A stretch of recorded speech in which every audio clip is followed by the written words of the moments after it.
And I also understand that one of the complications is the Europeans, who are very dependent on the Russians for energy supply and business relationships, but they also need to recognize that if Putin is not stopped now, we could find ourselves in a real conflict with Russia down the road. Well, actually, let me jump in right there. Germany, arguably the strongest power in Europe, at least economically.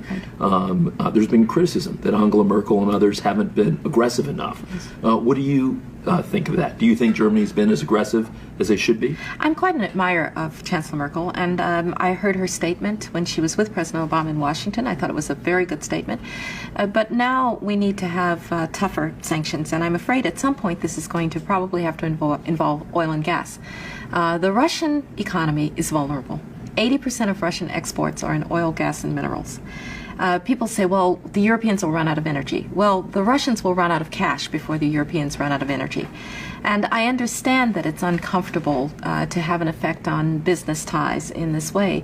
But this is one of the few instruments that we have. Over the long run, you simply want to change the structure of energy dependence. You want to depend more on the North American energy platform, the tremendous bounty of oil and gas that we're finding in North America. You want to have pipelines that don't go through Ukraine and Russia. For years, we've tried to get the Europeans to be interested in different pipeline routes. It's time to do that. And so some of this is simply acting, and acting as quickly as possible.